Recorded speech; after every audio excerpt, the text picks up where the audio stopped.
Ramogi en thuolo machielo marwaki ni machiegni mar yudo weche manyien midhiambo ma kawuono odiechieng' ma bende oganda jo Kenya kwano mana seche to gibedo gi jatend piny Kenya mar abich bang' yiero manotim tarik 9 dwe mar 8 mar higa ni. Ramogi wan gi mathoth motenore kod mano kod romo bende ma jatend piny makoro wuok e apisi Uhuru Kenyatta oromo godo kod jatend piny moyier William Ruto. Ramogi parni Ramogi TV no singno biro bedo wang'i kode duto miyo wan ka nikech in kendo wasebedo ka wafwambo mathoth ahinya e odiechieng' ma kawuono mondo wanyisi gik matimore e alwora mari kod gwenge maboyo kodi. Kao kamano bed koda chakruok nyaka giko mag weche manyien. Mokwongo weche ma wamiyo pek.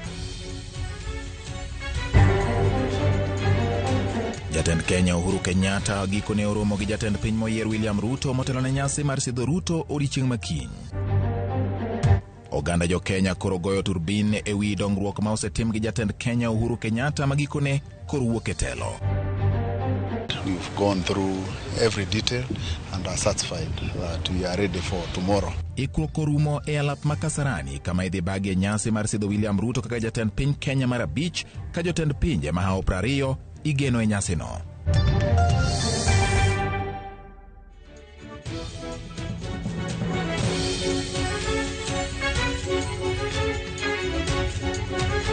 Ramogi arwaki ni machiegni mar bedo koda chakruok nyaka giko e weche manyien adimba midhiambo ni kawamenyo piny gigo ma osebedo katimore odiechieng' mangima to bende wang'iyo ni mago ma ichano tim odiechieng' makiny. Tudri koda e namba 3600 ano namba mar ote machuok mibiro ndikona kotenore gi weche manyien ma wakelo ni. Bende inyalo tudri kodwa e line mag tudruok mag oganda miluongo ni social media, Facebook Ramogi TV Kenya, kanyakla koda YouTube gi Twitter. Nyinga en George Bati, jaloko maro iluongo ni Elizabeth Otieno.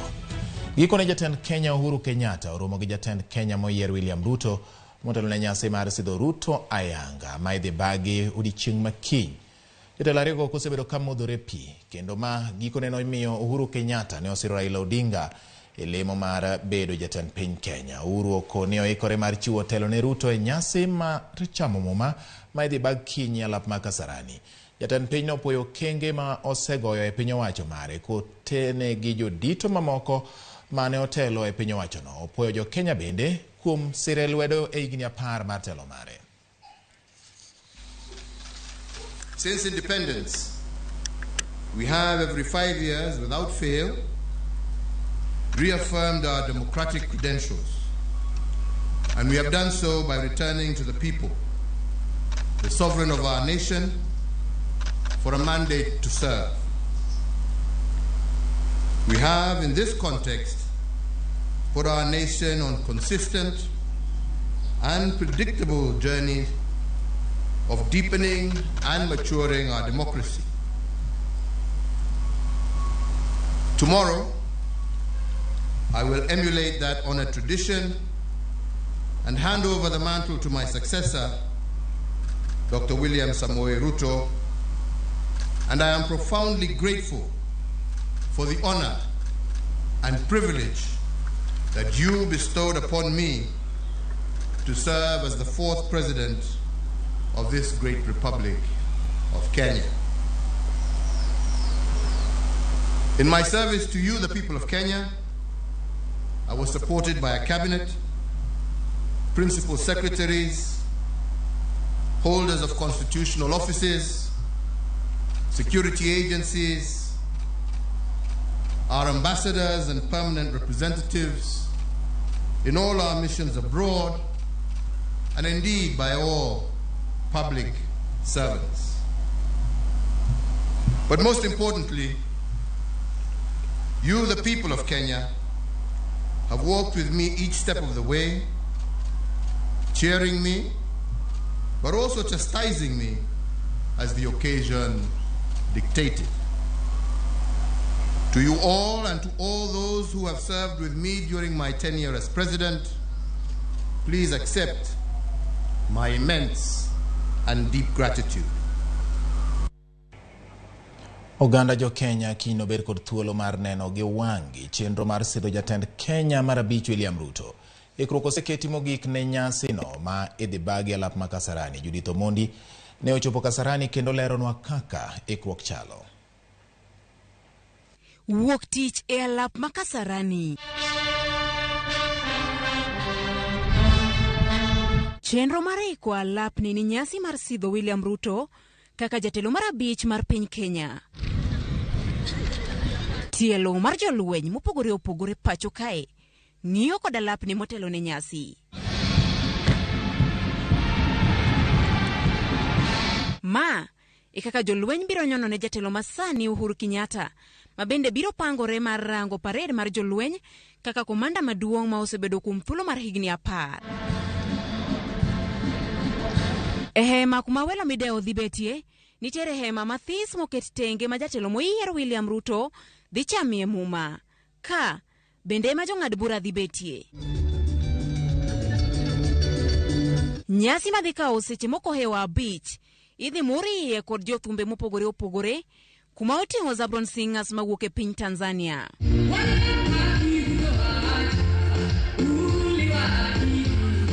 Magi gin moko kuom ikruok mane oyang ni oserumo kod jagoro mongirore migawo mar arita kwe Karanja Kibicho. Been coming here every day to just check the state of preparedness for the state function tomorrow. We are satisfied. We've gone through every detail and are satisfied that we are ready for tomorrow, as you can see for yourself. Nyasi ni madhi chakre saa 4 mar oyango. Igeno ni dhi molia kod dhano maromo 60,000 kaka ilerono kod Kibicho. We are expecting 60,000 people here. The 60,000 people require no invitation cards. It's open to the public. However, at the main dais, like I said, we have 2,500 slots that we will be inviting the VIPs. Like I said again, we are expecting a lot of VVIPs, in excess now of 20 heads of states from across Africa and across the world. Ikruok duto mane otieki odiochieng' ni mar wuok tich, gin mar neno ni nyasi ni otimore yo maber. Gikone to ikruok duto rume alap makasarani. Ka jo Kenya ni kod seche matin ne 24 to girwako jatelo manyien mar abich mar piny mar Kenya mabiro tayo piny ne kuom thuolo mar higni 5 mabiro. Judith Omondi, Ramogi TV, Nairobi. Ramogi wamedo dhi nyime kod mago motenre gi chenro mabende osebedo katimore pacho ka. Kata riwruok mar okinde ma pacho ka LSK okone jatend Kenya Manyien William Ruto mondo bi oket maino e lwenj kedo gi mibadhi. LSK dwani Ruto jiw bede migepe duto ma ok oketnegi obadho moramora. Bende riwruogno dwaro ni lemo mag piny owacho chiw mana kirango lony mag jotelo. We urge the incoming administration to make a commitment to support and lead the fight against corruption and illicit financial flows, and make a pledge not to use the investigative arms for ulterior purposes. We also ask the team to make a commitment to support and strengthen the independent constitutional commissions in the discharge of their mandate, and to pledge to enforce a policy of non-interference. Bura ma ugonja kod nyawadgi ma nyando jaredo kelo yango ni jod bura e bwo azimio kod kweth manoke od burano biro keto koke piny kata biro keto koke manone piny owacho madonjo oketo telo makare. Jod bura gi manoloso e od bura mamalo yango ni gibiro neno ni piny owacho chopo kare singo mane giketo e kinde ma kesera magombulu. It is our expectation that the incoming president will understand that there is a clear clash between the excitement of his supporters and the dread among those who never voted for him and who believe he did not win. But we, the like-minded members of parliament, who have sworn to defend and uphold the Constitution of the Republic of Kenya, will do whatever it takes to protect and defend fiercely the interests of the public. And in so doing, we shall fear no one. It is quite unfortunate that the media has been locked out of Parliament and it had to call for intervention of ourselves, talking to various interested parties for you to be allowed into this compound. Media plays a pivotal role, shining light in the dark corners of our nation, and we will not accept any alienation or intimidation of the press while carrying out their duties.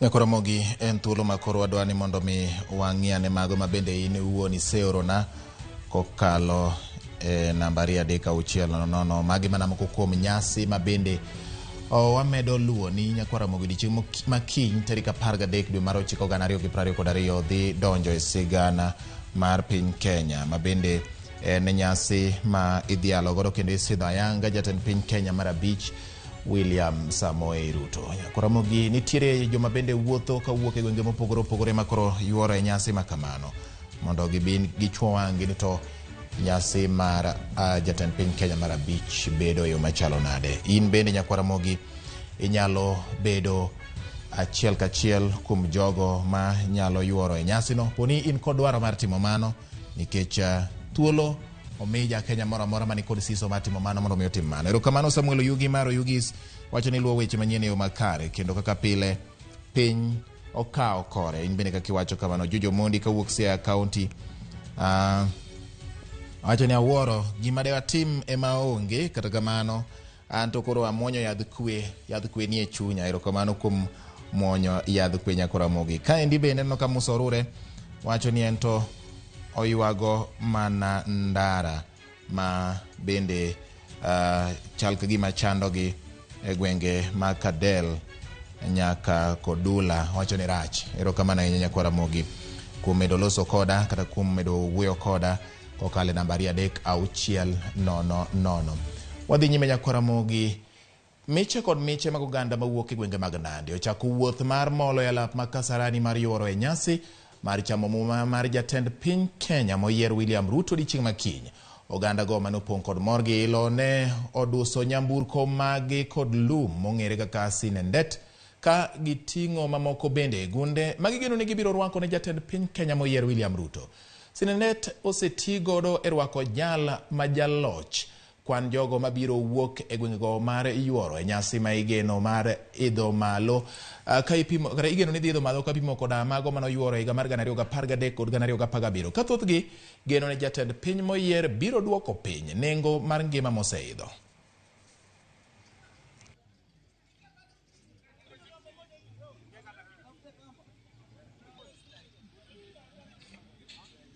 Niko na furaha siku ya leo, siku ya tarehe 12 mwezi wa 9 mwakani, nikielekea Nairobi kushuhudia kuapishwa kwa Daktari William Kipchirchir Samoei Ruto kuwa rais rasmi wa Jamhuri ya Kenya. Saa juzi nikafikiria kwa muda zawadi yenye naweza mpa Mheshimiwa Rais, nikaona nimundie portrait mosaic technique. That's why I've designed this thing, and nimeandika Esla to President Dr. William S. Ruto. Nandi community wako tayari kwa safari ya inauguration ya our president President Ruto, who is going to be inaugurated tomorrow. So Sinendet is a significant of crown yenye inaonyesha ile uongozi, inakupea motisha sasa ile unaongoza. Sisi kama Wakalenjin tunatumia Sinendet kwa ishara ya kuonyesha ule anayefaa, anayepewa amefaa ama ametoshea kuongoza. Kama hii gari yetu hapa nyuma tumefunga hii Sinendet, na hii Sinendet ni culture ya Wakalenjin. Kwa kila mambo unafanya, ukifanya jambo ambayo inafanikiwa lazima ikuwe na hiyo Sinendet. Sasa sisi ni madriver na tumesimama hivi na tunaelekea sehemu za Nairobi, na tunaomba security yeyote akiona gari yote iko na Sinendet hiyo wairuhusu ipite, kwa sababu ni culture, ni kitamaduni, huwa haisimamishwi.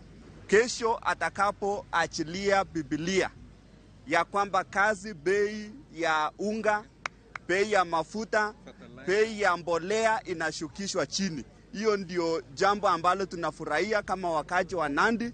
tunapoona ya kwamba Nandi ni eneo ni ya wakulima, wengi ni watu wanategemea ukulima. Ramogi erokamano kuom medo kete Ramogi TV mano kaka oganda mawuok e gwenge ma Nandi oikore ne nyasi makiny gin kod lum miluongo ni Sinedet. Ma en lum ma giwacho ni ng'at ma samoro dhiang' onyuole akwadhane en ng'at ma imiyo luor kendo isidho, koro gisidhe kod kit lum machalo kod mano. Nyako Ramogi adana kaw yweyo adundo pod wan gi mathoth ahinya motenore gi weche manyien mag nyasi makiny kod mamoko mabende otimore gwenge ma ka kod kacha. Kokalo Ramogi TV kik idhi mabor.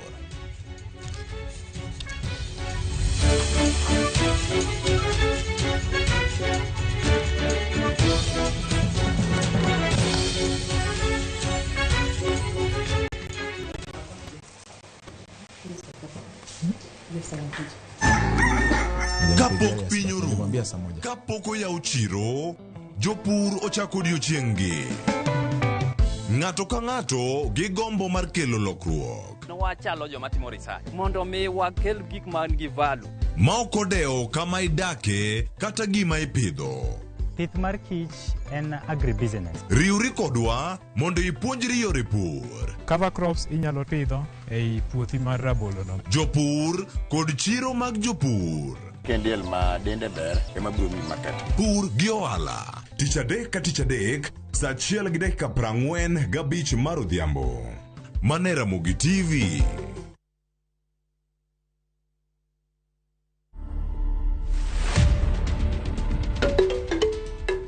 This is the most photographed house in Africa. We have 5 rooms. There's a family room that can take 4 people. We have the Lamu room, Moroccan room, and the Bakuba room. Those are teams. That's simply because most of the artifacts that you'll find within those rooms are from the regions that I've mentioned. People come here just to go through the tour and learn about our heritage and see these things that most of them you can't find anywhere right now. To watch this story and more, download the Citizen Digital app today. Kenya's #1 app, Citizen Digital.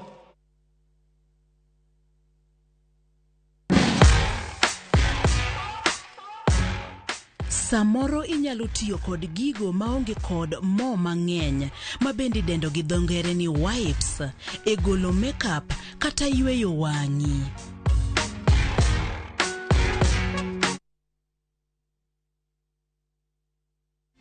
Shabiki.com is all about the game. Playing live. It's all about the number of goals. Half-time markets. Correct scores. Handicaps. Double chances. Corners. Goal scorers. Penalties. And full-time results. Shabiki.com is all about you. The fun. Kuwa Shabiki. Play now. Strictly not for persons under the age of 18. Betting can be addictive. Shabiki.com is authorized and regulated by the BCLB. License number 416.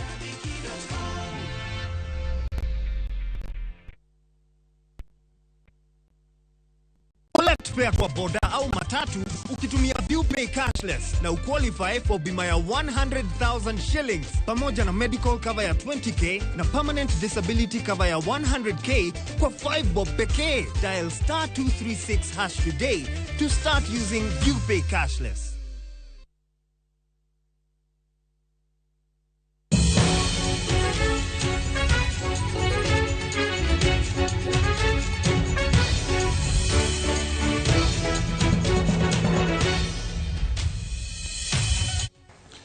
Ramogi machiegni kendo wadhi nyime gi yudo weche manyien midhiambo ma kawuono. Wamenyo pinye konde mopogore opogore. Jatend Kenya makoro wuok e telo Uhuru Kenyatta ne otemo donjo e gwenge ma Kaluo kapok otieko telo mare.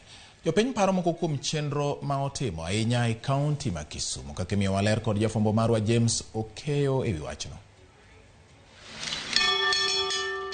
E telo mar ariyo mar loch mare, Uhuru Kenyatta ne ineno kathoro limo gwenge mag Kaluo to ahinya kaunti ma Kisumu. Limbego nyaka sani pod jopiny paro ni mar moko kuomgi ne obiro kod ber mopogore opogore. Nitie gik mwanyalo pare go dongruok kaka port kanyo nwaduongo ni fire kama natie chon. To gi skul mar Marine okelonwa koro mi nyithindo kar dhi somo Dar es Salaam giyudo puonj Marine School ma Kisumu. Chiro ma Uhuru Business Complex en achiel kuom chenro mag dongruok ma jopiny ma Kisumu kwano ni ne obiro e botend Uhuru Kenyatta kendo nenore kama dhi medo kelo lokruok e ngima jo ohala kod jopiny mamoko. Det ma chiro ni osekonya nikech anyalo kawuok e oda tanyalo biro kama yude gima keto ni nyithinda e mesa kata be notin kamano. An mokwongo nogola lwang'ni, to lwang'ni kanogolwa nonyiswa ni nyisowa the new face of Kisumu. Achiel kuom the new face of Kisumu en Uhuru Complex. Waduoko erokamano kuom Uhuru Complex. Chenro mar yawo dho wath ma Kisumu ma ong'ere kaka Kisumu Port, yawo apaya mopogore opogore e kaunti ma Kisumu, alap mar tuke mar Kenyatta mayudore Mamboleo, gero kendo yawo ayanga chiro mar Uhuru Business Complex madhi konyo jo ohala ma kwandgi romo 10,000. Chiero chenro mag wuoth gach okolo gin mana moko kuom dongruok momiyo Uhuru Kenyatta oyudo poch mokalo. Ahinya okelo reru makoro tinde ogero nyaka reru station malo kacha. Ogole kae. Ogole kama ne nitie machon nikech ogere skul maduong' ahinya kendo majaber ahinya mane chon walao mana Mombasa. Okelo meli moger manyien moserumo sani. Mopogore go Uhuru mane nitie mane bende notop ne dwa mana tere kama iuse kuku. Anyalo wacho ni wan go Uhuru Market ma nyocho ger gi government mar Uhuru. Ndechini moro manyocho olosere Kibos aneno ka ndara nyocho olonj ndara ma mano be dhi timore. Uhuru Kenyatta kako kowuoyo kod ka sport nitiere pap maduong' manyocho ogero no Mamboleo. Kata kamano jopiny ochiwo ler e weche mane ok omorogi e kinde tend Uhuru Kenyatta. To kama be kendo Uhuru ohinyo wa piny ma Kenya eni garama idho ji ywak lakini ok owinji onge kama mogo nosinyew Kenya ka siling 200. Weyo kochumi sani ok ber ahinya kech gope be koro ng'eny. Moko ng'eny ni William Ruto madonjo sani ni gope ge obochulo gi nade to nyithindo budhi sikul nang'o. Mano izo awari. Jopiny ma Kisumu kata kamano ni kod kwayo moko madegiher mondo miresi gi telo manyien. Jatelo mantie sani oparie wach joma tiyo chiro ka nikech nitie jomoko maonge gi nyalo mar yudo pesa mar biashara. En neighbor wa maloka wan jirani pok wagore olalong kendo pok waneno gimoro marach mosetimo kindwa kode. Omiyo kata kano odhi chamo mo makiny oparo kaka jo Nyanza. Oparo kaka kijende ma jo Nyanza, oparo jo boda boda, oparo jo mama mboga kaka ncho wacho. Ong'i yore mag thieth, ong'i yore mag pur, ong'i yore mag kedo gi mibadhi, to gi kembe motho. For example, Kisumu County ka, Chemelil manyaka nene, Miwani manyaka nene, Muhoroni manyaka nene, to gi Soni South Nyanza manyaka nene, otho. Chiro mar Uhuru Business Complex en mana achiel kuom chenro mag dongruok mane Uhuru Kenyatta ochwalo e kaunti ma Kisumu ka koro jopiny kwayo sirikal manyien mondo obi one ni odhi mbele gi chwalo chenro mag dongruok e counties te makaluo. James Okoth, Ramogi TV. Komiti mochung'ne chenro mar sidho gavana moyier Mombasa Abdul Samad Sharif Nasir okoni chenro duto mag nyasi no oseikore kotelnegi kod jagoro mar tend kaunti ma Mombasa Job Tumbo. Komiti no okoni nyasi no ma ibiro yuore gi dhano mawayo 3,000 biro timore e alap mama Mangina Waterfront Mombasa. Jogo ma ochung'ne rito kwe kotelnegi kod commissioner mar kaunti ma Mombasa John Otieno okoni giseiko chenro duto mar neno ni nyasi no itayo maonge rochruok mar arita.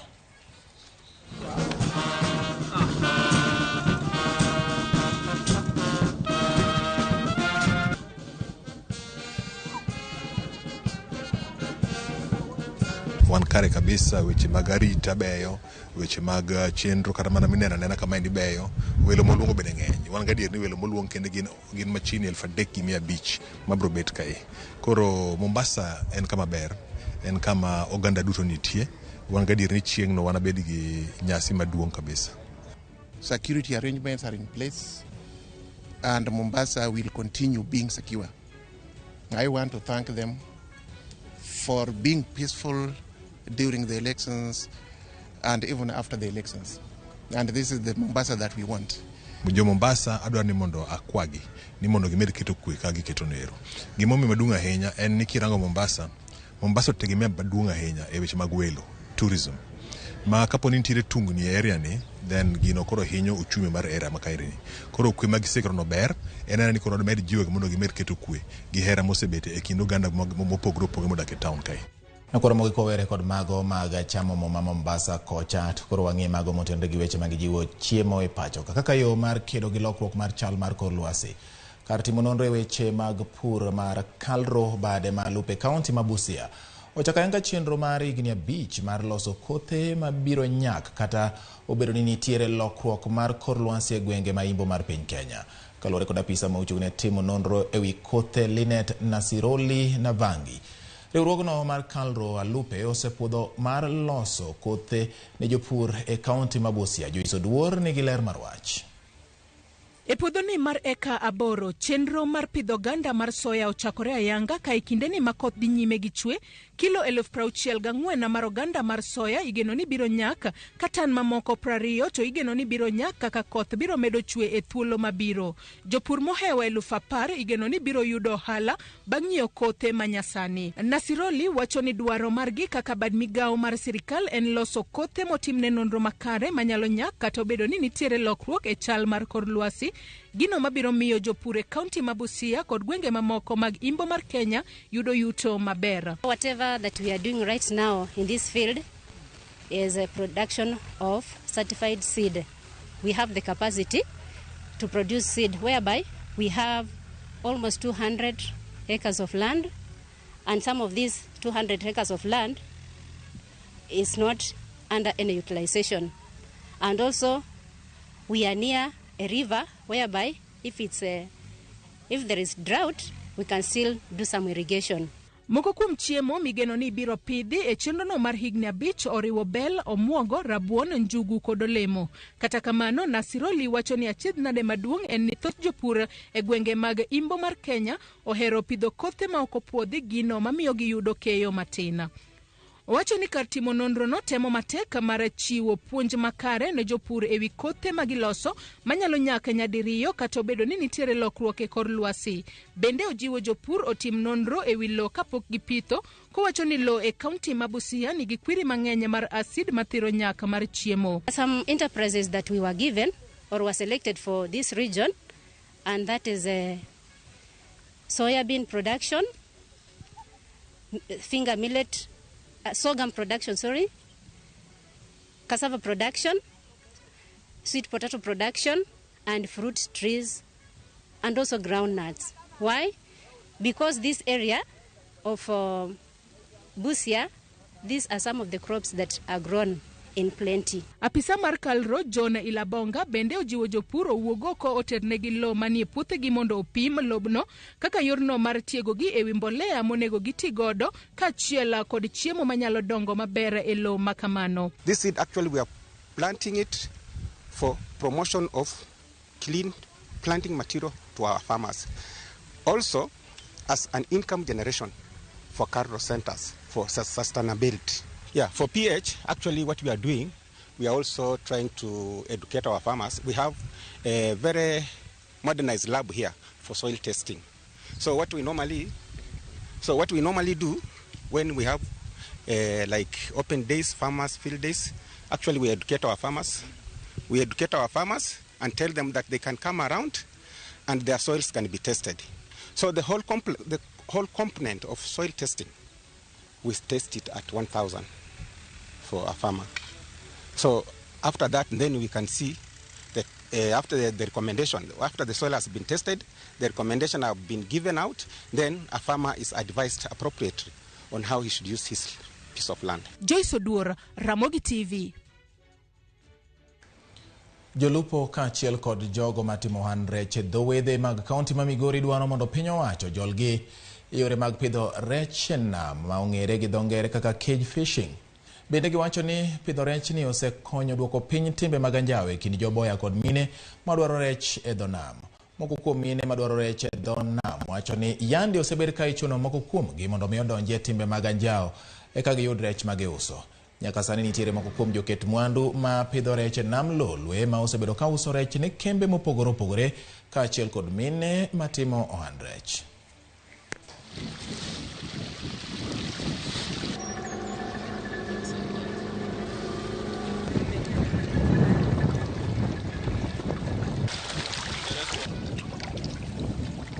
Kwayo watemo mondo mi waket ne piny owacho mondo mi depo konyowa obdu wabed gi cage mondo wambo pidh rechwa kaka community, depo konyo community marwa. Kasetemo mondo mi ka nitiere tudruok manyalo tudruok gi jomoko oko mondo mi depo kelonwa cage ka wambo timre nade wambo bed gi marwa wakete ewi mage. Onge kaka center nyalo kata ni yudo ni ng'ato agrech nam to dwaro ni ng'ane jabocha.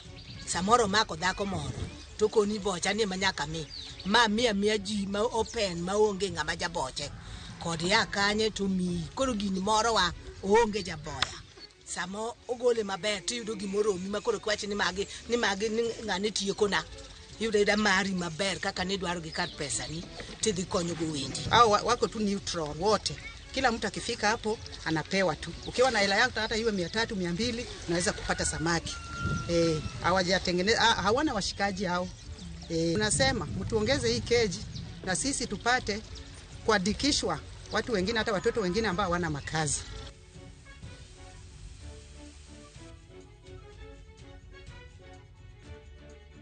Nekoro kwa ng'iyo mago motenre koda sigana ma jatend piny makoro wuok e apise Uhuru Kenyatta weyo chien. Gin mage.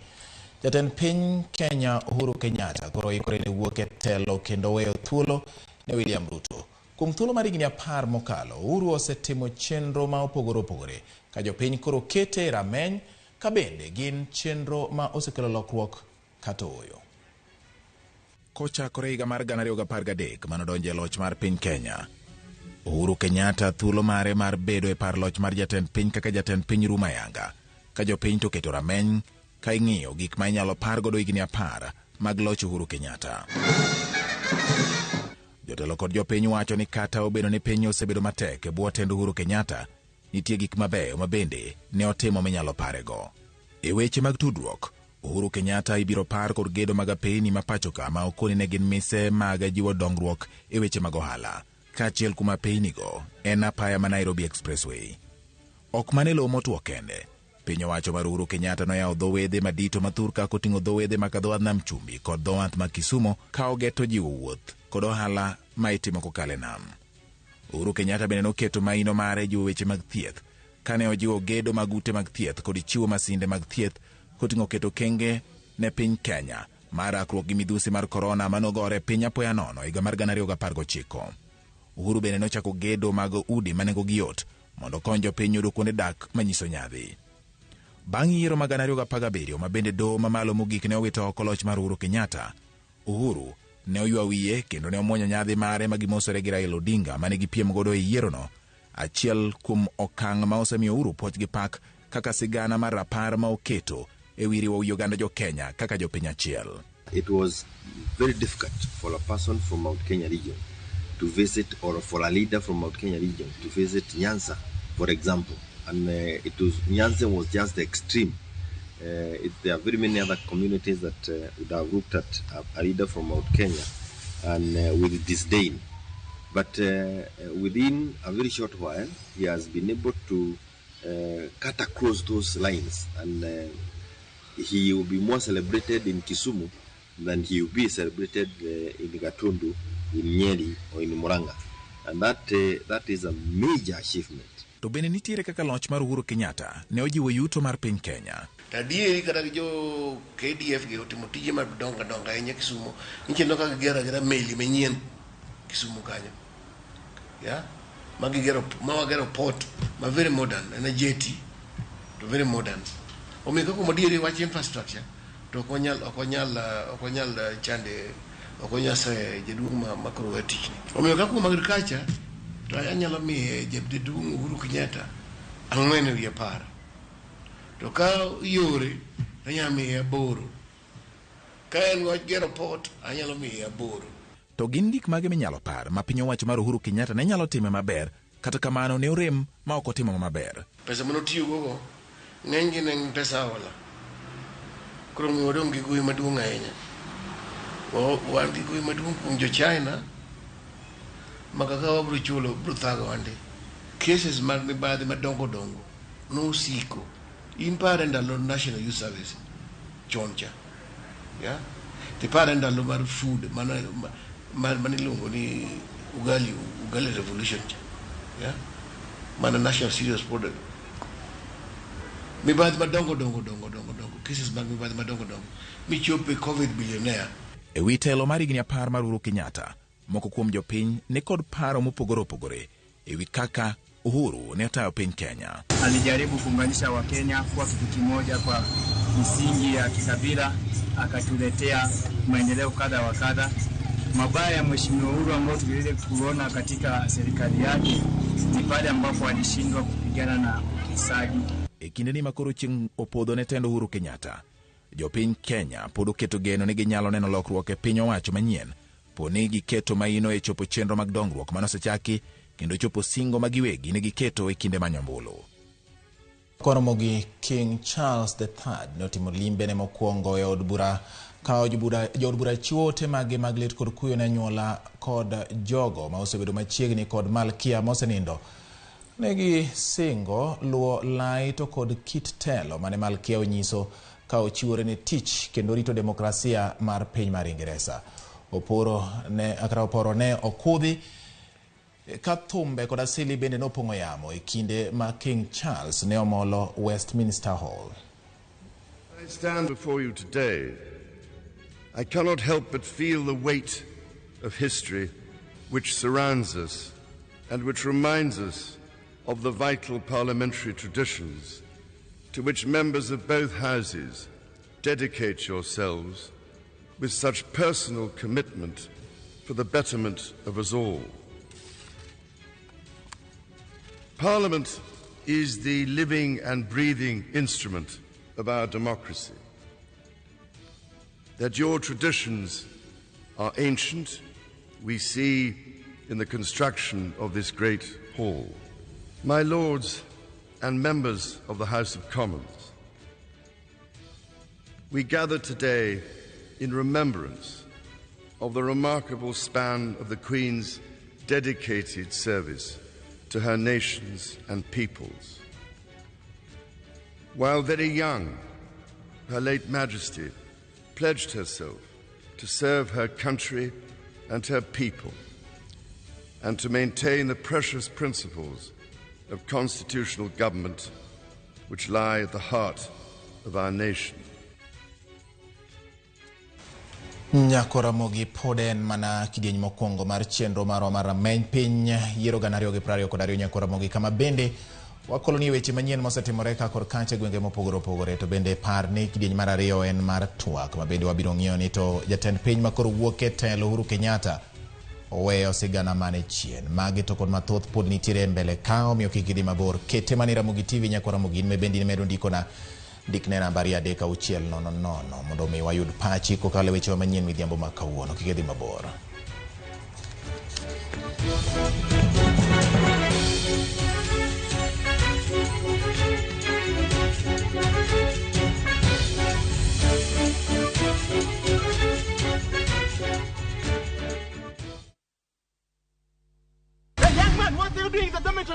Schoolflix Data Pass is back. Now you can watch all your favorite films for free with 100 MB of data from Safaricom. To get Schoolflix Data Pass, simply tap Data Pass in the app and select Schoolflix. Schoolflix Data Pass, 100 MB to watch your favorite film on View Sasa.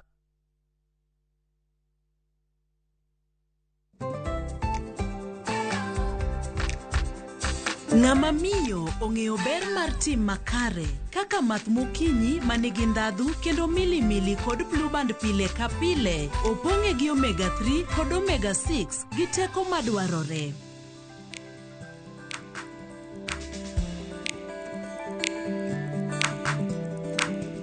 Math mokinyi gi blue band dongruok mag gi makare pile ka pile. Shabiki.com is all about jackpots, live games, casino, virtual games, weekly promotions, bet builder, bet share, and 24/7 customer service. It's all about football, basketball, tennis, cricket, motorsport, and so much more. It's all about the big wins, the big moments, and the big bonuses. Shabiki.com is all about you, the fun. Kuwa Shabiki. Play now. Strictly not for persons under the age of 18. Betting can be addictive. Shabiki.com is authorized and regulated by the BCLB. License number 416.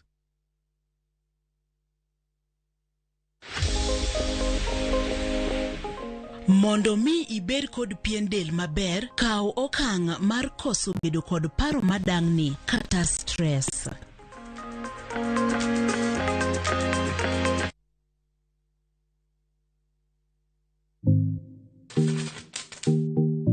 Ramogi jwang' wang'ni poko pogore obiro e gwenge mag Nyanza.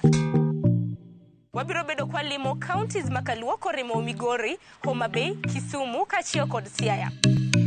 Man kaka ing'eyo pile pok gunde ng'eny. Magi duto te inyalo yudo e TV mar Ramogi chieng' tich ang'wen chakre saa 2 mar okinyi nyaka saa 3 mar okinyi. Kitayo kod Anna Sharon Ong'ao.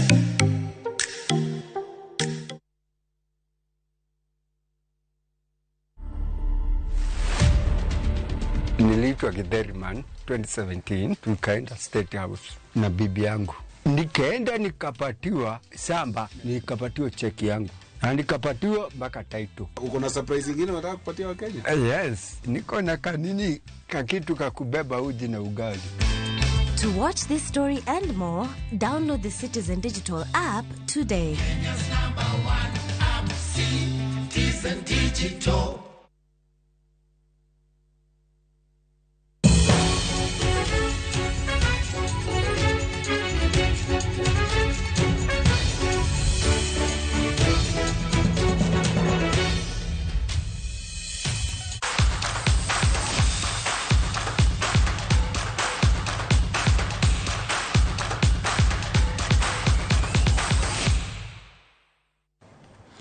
Machiegni nyako Ramogi koro wadonje weche mag tuke. Tim sekondar mar Ebwali kachiel kod sikund sekondar mar nyiri ma Weche okaw kombe mar adhula e tuke mag sikunde sekondar. Ikruok koro nyaka ket makare ne timbe ma ong'ado tiko mar dhi e tuke mag Afrika ma Ugwe. James Opondo nigi ler mar wachno.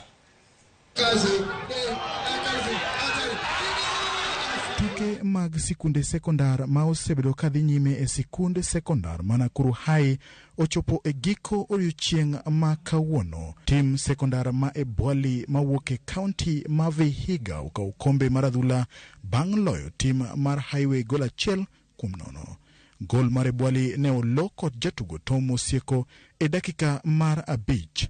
Ebwali ne otieko e thuolo mar 3 e higa mar 2019, higa mane obagie tukegi mogik bang' midhusi mar korona monjo piny mangima. Kocha mar Ebwali Francis Muhambe ne olero ni kinda mar jotuke ema omiyo gi loch, komedo ni ikruok nyaka giketi e yorno mamalo ne tuke mag Afrika ma Ugwe.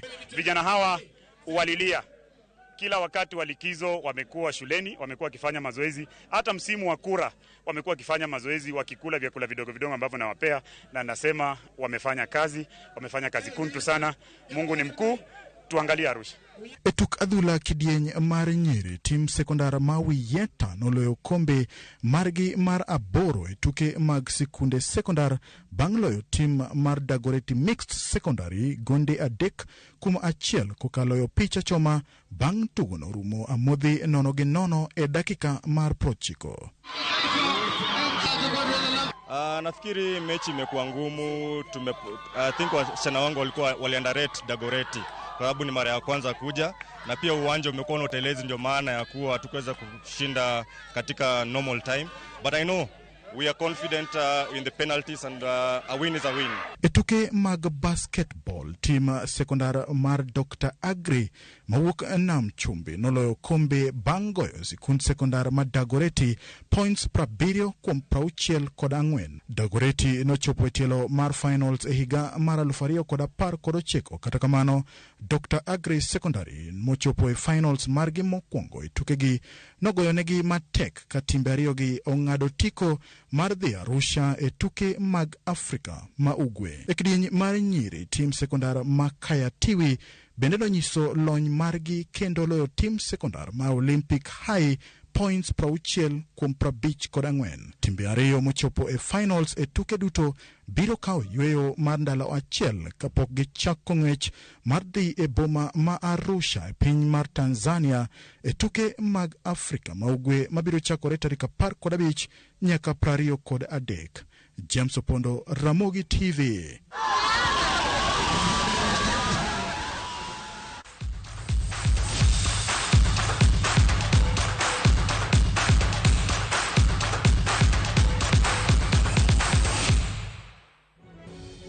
Maen Ramogi TV nyako Ramogi weche manyien mag rameny piny odiochieng' mar wuok tich kama ka kawuono en tarik 12 e kwano seche ka oganda jo Kenya rito mar yudo jatend piny Kenya mar abich William Samoei Ruto mabende igeno kiny chamo moma kiny e alap mamo International Sports Center Kasarani.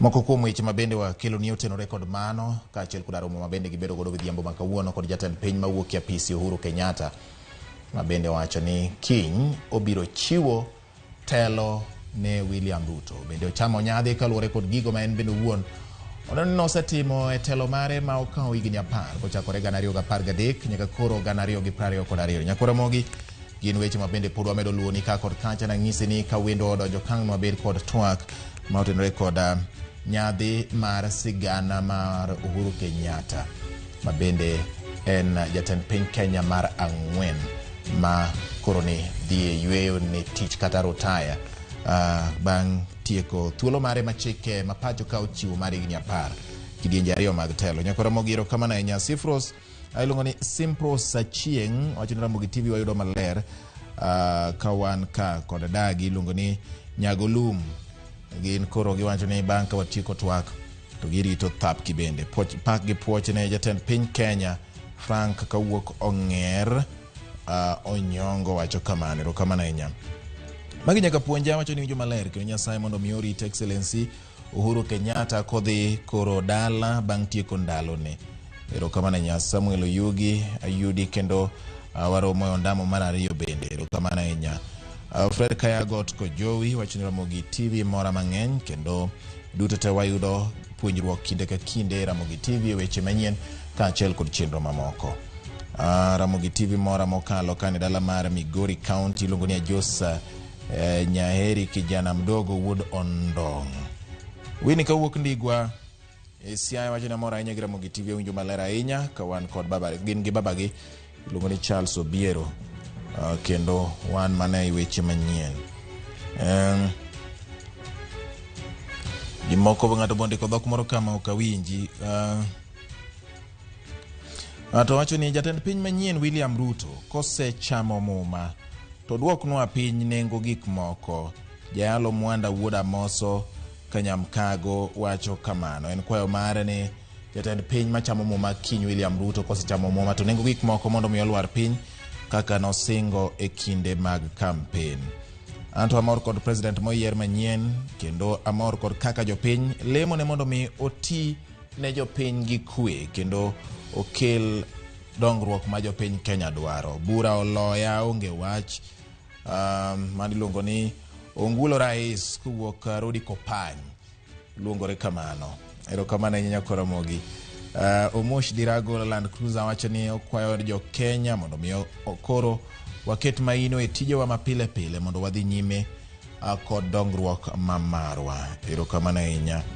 Ano kaninja Marriott Airport wacho ni ago erokamano ne Uhuru kuom keto Kisumu e opara manyime mag dongruok kendo ma nyiso ni adieri oweyo sigana e konde mag piny Kenya ma ji nyalo luonge nyinge kotenre kod tende mar higni 10. Nyako Ramogi kawo kamano adani mondo mwakawane yweyo ka Nyako Ramogi kawarito mondo wabed kod twak marwa kendo Agino ni pudi kete Ramogi TV kikidhi mabor ni mae odwa kendo kae kama wagoe mbaka kaka oganda.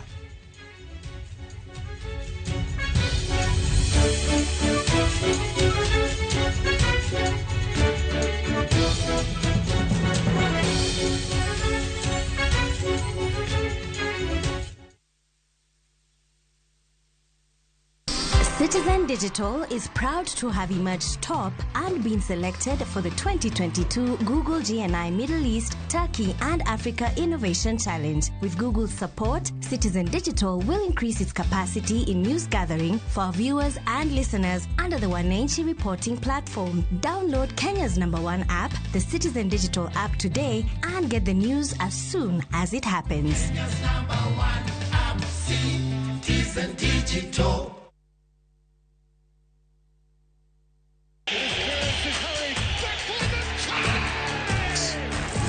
Have doodles taken over your home? Hey, I need to suck your blood. Get Bolt and get your home back. Unlike other insecticides made from toxic synthetic pyrethroids, Bolt is made from 100% natural Kenyan pyrethrum, making it gentle on you but deadly on flying and crawling insects. When doodles strike, stop them dead. Bolt insecticide, gentle on you, deadly on doodles.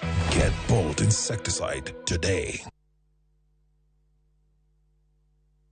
Hey, young man, what are you doing in the dormitory area? Schoolflix Data Pass is back. Now you can watch all your favorite films for free with 100 MB of data from Safaricom. To get Schoolflix Data Pass, simply tap Data Pass in the app and select Schoolflix. Schoolflix Data Pass, 100 MB to watch your favorite film on View Sasa. Wakenya wengi wanaendelea kushiriki na kushinda $300,000 kwenye Shabiki Major Leagues Jackpot. Kwa majina naitwa Boniface Buvi Kitheka. Niliweza kuona ile advertisement ya wale vijana wawili wale walikuwa wameshinda each 150 na niliweza kushinda hizi 300,000. Ingia kwa mitandao, search ya Shabiki, anza kuwekelea. Kuwa mmoja wao. Cheza Major Leagues Jackpot kwa shilingi 10 pekee kwa kutuma neno MJP kwa 29063 na waweza kuwa mshindi. Shabiki Major Leagues Jackpot, the easiest jackpot in Kenya. Not for persons under the age of 18. Betting can be addictive. Play responsibly. Shabiki.com is authorized and regulated by the BCLB. License number 416.